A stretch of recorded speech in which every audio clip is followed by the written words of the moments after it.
Hey guys, I'm Dov, and today I'm back with more Total War Warhammer 2 online action.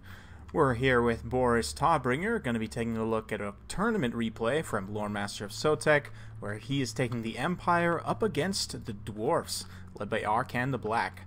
So let's go ahead and take a look at the army compositions. We've got Boris Todbringer, of course, up on the Griffin. He's got Crush the Weak, Midland Runefang, and the White Cloak of Ulrich for all those AoE debuffs and the self-healing. Also got Foe Seeker and Deadly Onslaught for additional speed and armor piercing.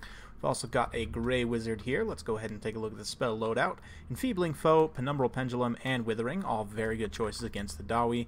The Withering in particular, if you overcast it, will give area of effect, minus 30 armor and minus 8 leadership. Both stats are very pertinent against the Dwarfs. Penumbral Pendulum you guys are very familiar with, as you should be with Enfeebling Foe as well. Both very useful spells. In terms of the infantry composition, we've got 1, 2, 3, 4 units of swordsmen, I believe, yes. 3 great swords, so very heavy infantry line. We've got 1 unit of crossbowmen, Reichsguard out on the right flank. Over on the left, 2 units of outriders, and the Zintler's Reichsguard, Vanguard, deployed back behind the formation. For the dwarfs here, we've got Ungrim Iron Fist is the Lord, of course, Unbreakable, Anti-Large, Armor Piercing. He's also relatively cheap, too, for his cost, which is really nice. Grumbling Guard here in the center, as well as a Thane. We've also got a mix of Slayers and Dwarf Warriors with great weapons. We've got 1, 2, 3, 4 units of Slayers. Let's see, actually maybe more. 1, 2, 3, 4, 5, including the Dragonback Slayers. So yeah, very heavy on the Slayers here. Definitely expecting a cavalry build. Yeah, we've got the Grumbling Guard and the 2 Dwarf Warriors with great weapons once again. In the back, 3 Rangers with great weapons, one of which is the Ulthar's Raiders, as well as a Gyro Bomber. Very interesting pick. I'm curious to see how this thing does, since it's now got this crazy, like, explosive multi-shot in melee. I'm interested to see if it's able to do any work. It might just get caught out by Boris, especially considering that these Rangers with great weapons have relatively short range. But you can see Sotek's pulling up and around the hill here to shoot down with the Outriders from a high ground, marked by Ulthar, being used on Boris there, and these Rangers with great weapons trying to get in a good position to start throwing some axes there. That Gyro Bomber is doing some serious damage, though, dropping some bombs on the swordsman there, and man, that little Gatling gun it's got now does explosive shots, dropping another bomb right on the line there, so very good. The issue is Slayers fighting swordsmen, State Troop swordsmen and great swords is going to be a very inefficient trade. They'll beat swordsmen down, but it's not going to be super cost effective because State Troop swordsmen have pretty decent combat stats. They are routing off now, but you can see they are able to trade very cost effectively with those Slayers, considering the Slayers are significantly more expensive units.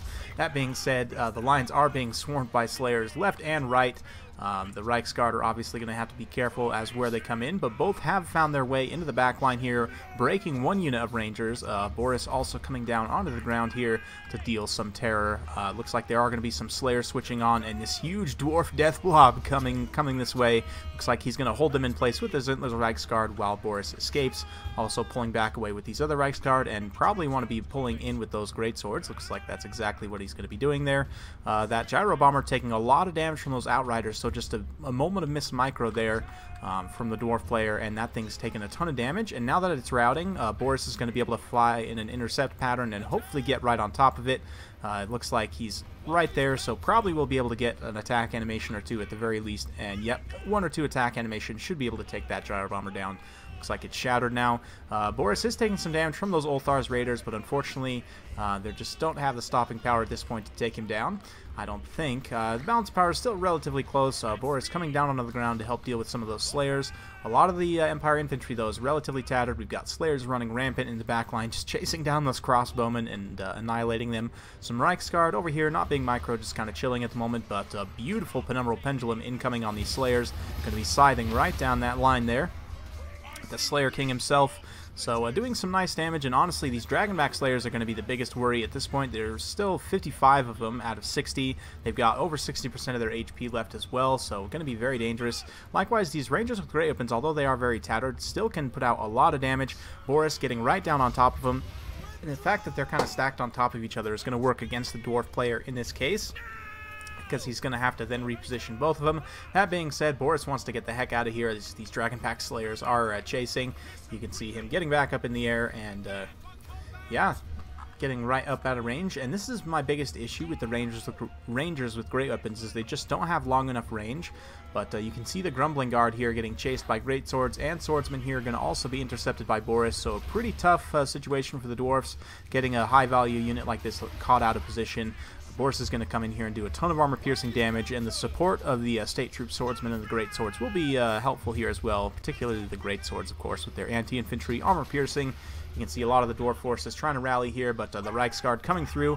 Zindler's Reiksguard getting a beautiful charge right into these Rangers. They were somewhat intercepted by the Dragonback Slayers, but at this point getting a really nice charge. And of course, Slayers don't have a whole lot of armor, so they will take a ton of shock damage. More Reiksguard coming in a bit of a bust from the other side, going to be just cleaving through. Outriders also set up with a very nice kind of high ground position there. Both of them have very good firing arcs to be able to fire in on the back of these Slayers here. And yeah, at this point, balance of power is pretty heavily in the Empire's favor. I'm not really sure that the dwarfs are going to be able to come back from this, just because there's too many Outriders, and Boris himself is still almost completely healthy.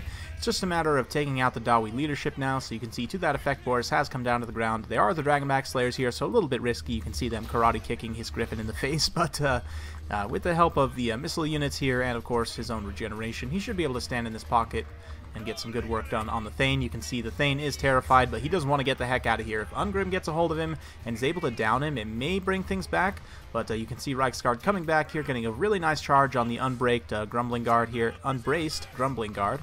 and also getting into the Rangers here. So beautiful cinematic battle. Hey, this is honestly one of the tougher matchups for the Empire. I'm not super crazy about the dwarf players list here, but it was a very strong list overall. Definitely meant for focusing on heavy cavalry with so many Slayers. I'm just not really a big fan of the Rangers with great weapons pick. We'll kind of talk through things in the end screen a little bit more, but yeah, you can see the Dragonback Slayers getting in here also. Definitely, Boris does not want to stay down on the ground for too long, but the Outriders have used almost all their ammo, but this one especially still has several volleys left, so they're going to be able to put some hurt on this Thane. Probably will rout him off. He's down to 383, just about out of ammo here, but some State Troop Swordsmen just kind of fixing things in place, while the mobile units for the Empire kind of clean up on the periphery. At this point, it's pretty much just this pocket of Ungrim. I mean, Ungrim himself is relatively healthy, but we'll watch as these Reiksguard get a really nice cinematic charge in here. Going to be lancing down some of these Slayers and the Grumbling Guard and so on. Or I thought those were Reiksguard. They're actually just the Outriders who are completely out of ammo at this point. And yeah, it's pretty much all the non-unbreakable units have broken. That being said, it's Ungrim and this unit of Dragonback Slayers is all that's left, but it's enough to hold the balance of power relatively even, all things considered. Everything else has hit army losses at this point, but we'll go ahead and fast forward as you know, Ungrim makes his way back into this forest here to make his final stand. It does look like Lore Master Sotek is going to be trying to shatter that Thane before it looks like he actually just dies there. But yeah, Crossbowman coming in to do a little bit of work, but at this point the Slayer King is completely isolated, and although he does have heavy anti-large AP, because he's not able to focus his attacks on Boris in this situation, he's not going to be able to take down Boris, and you know, he wouldn't be. I don't think he'd be able to take down the rest of the units that are left for the Empire anyway. So we'll fast forward through the last bit here. But very well played, the Lore Master of Sotek. Like I said, this is a relatively tough matchup for the Empire rather. But I really like the use of the great swords there. Honestly, they came up against Slayers in a lot of situations. I think Arkan was expecting more of a heavy cavalry build with lots of Reiksguard and you know, Outriders and so on. But those three great swords ended up paying dividends. You can see they got some nice chevrons across the board. Just cut up a lot of those Slayers, which was super cost inefficient for Arkan the Black. For Lore Master Sotek also here, 50 kills on Boris, pretty solid, 55 and an XP Chevron on these Outriders. Both the Reiksguard did relatively well despite the number of Slayers around, especially the Zintler's Reiksguard. Vanguard deploying in that forest was able to get up and around that flank and disrupt that backline quite a bit. Meanwhile, because the Slayers were thrown in the front line, the other unit of Reiksguard was able to get up and around the flank and do some nice damage to those Rangers as well. The Gyro Bomber, while it got a really nice initial engagement, got caught out a little bit there to where the Outriders could shoot it out of the sky. So that was a very nice play also by Lore Master Sotek, using these Outriders to take that thing down. A lot of value spent there. So personally, I agree mostly with this list, but let's go ahead and talk about a couple of things here in terms of the Dwarf versus Empire matchup. I definitely would say that you want to bring, playing as the Dwarfs here, you probably want to bring at least one cannon. I would say rather than bringing the Gyro Bomber, go ahead, bring the cannon. 4 units of Slayers isn't bad. I think 5 might be a little bit overkill. Honestly, I usually roll with 3.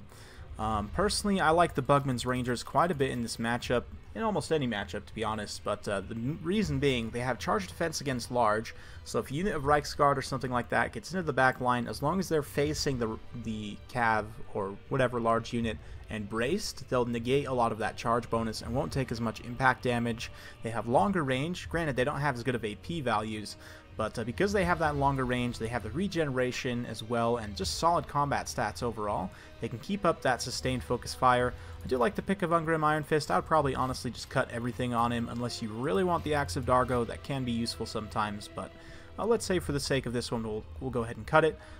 Grumbling Guard's always a nice pick. You could also take a couple more units of Longbeards with great weapons. These guys have not anti-large. They have a charge defense versus large, similar to the Bugman's Rangers. So if they get charged in the face by knights, they'll be able to hold their own. Of course, they have armor piercing as well. Encourage, great defensive and melee stats. So something like this, then you could kind of pad things out with a little bit of cheaper troops. Miners with blasting charges. The blasting charges will be able to clear out a lot of state troops. I mean, obviously, miners have very poor combat stats, so that you need to not let them get beat up too much, but as long as they get their volleys of blasting charges off into something like state troops, even great swords, they can do a lot of damage there. So something a little bit more like this with a slightly more balanced army composition. Instead of the Rangers with great weapons, you take the Bugman's Rangers, because although they don't have as good of AP, they have much better range. They're only slightly more expensive, but they have much better range, significantly better combat stats. You get that regeneration as well as the charge defense against large. So, I mean, just for only 100 points more, I would say the Bugman's Rangers are pretty much better in every way, except that they don't have the AP. But, I mean, they still have decent AP values. I mean, 4 armor piercing for a non-AP missile type unit is still a lot, and with a high enough volume of fire, you can definitely get things done against the Empire, at least, you know, for the most part. So let me know your guys' thoughts in the comments down below. I hope you guys enjoyed watching. If you like this kind of content, like and subscribe. Keeping it coming with more Total War Warhammer 2 content every single day, so stay tuned for more, and we'll see you next time.